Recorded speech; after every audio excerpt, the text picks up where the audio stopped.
So welcome back everyone to another video. In this one, we're gonna be reacting to a very popular video from the channel Love Advice TV, and it's about the signs your ex wants you back. Let's get right into the video.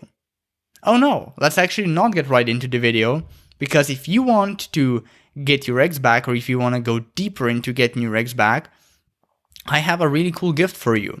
It's a free cheat sheet called the Radical Reattraction Cheat Sheet that you can go and download on maxjancar.com/reattraction cheat sheet. Basically, what this cheat sheet is, and Jesus Christ, how many times will I say it?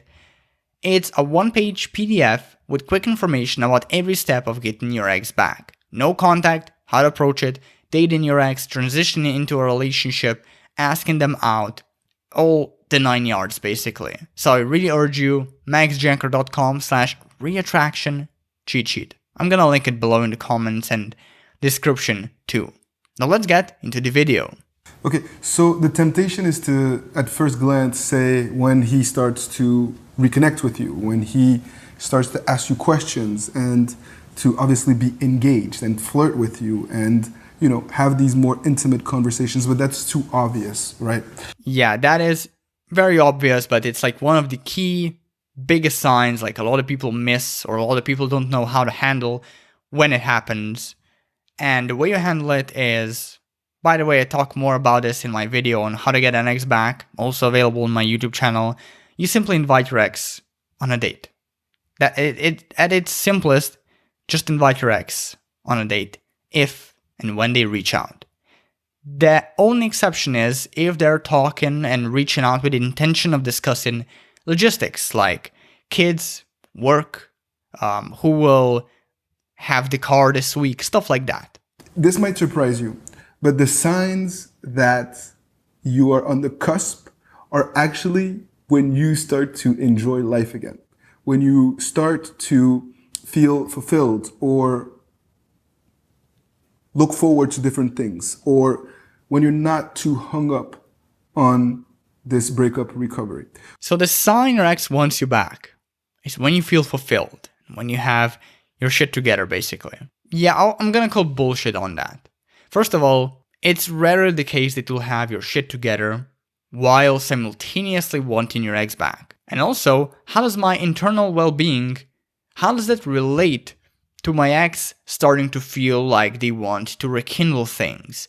I get it, if you're right now dating, you have your shit handled, your emotional issues, your baggage, the things that you screwed up in your relationship. If you have that shit handled, obviously your ex is going to be way more predisposed to wanting you back. You're going to be way more likely to raise their attraction.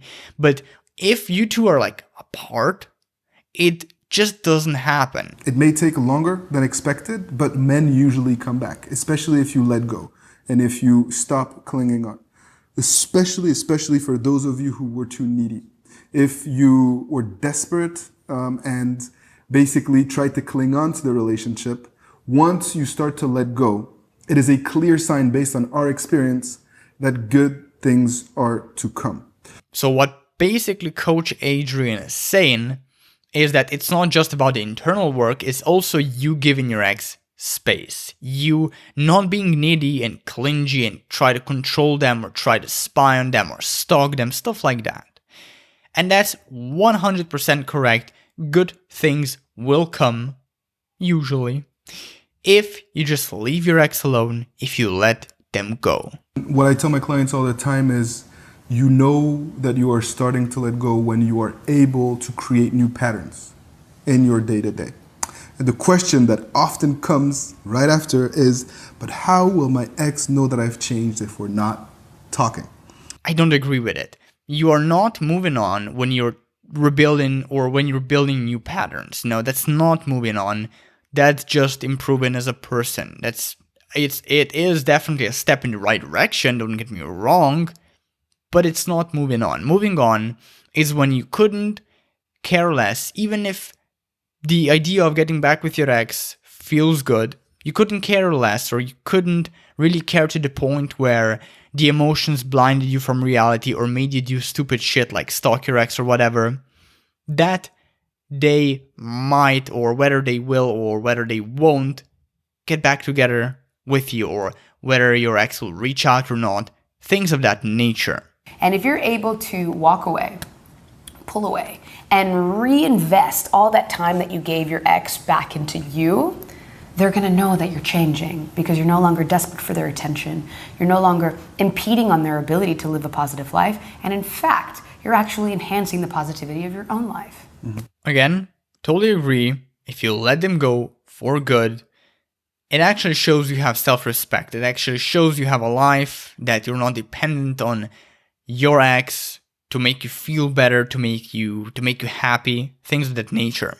Now, the problem with this advice that I have is that simultaneously, while Love Advice TV gives you this beautiful and really healthy advice, then they start hitting you over the head with things you want to hear, but it's actually not healthy for you, and things that just don't make sense. For example, they are likely going to talk about no contact at some point, maybe not in this video, maybe in some other one.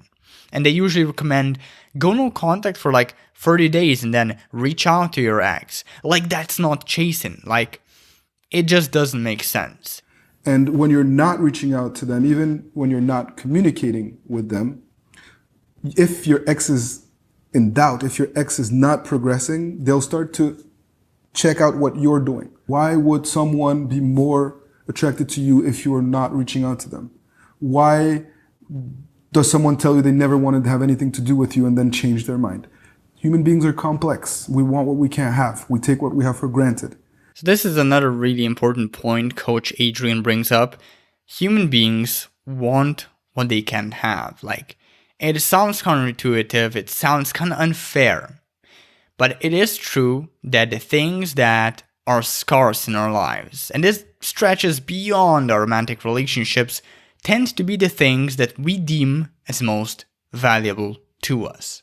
So the more scarce you can be, and I'm not saying playing hard to get, I'm not talking about acting indifferent. I'm talking about that if you can find something that you care more about than your ex, you're naturally going to detach from them. You're naturally going to induce scarcity of you into their life because you're going to be focusing on this other thing.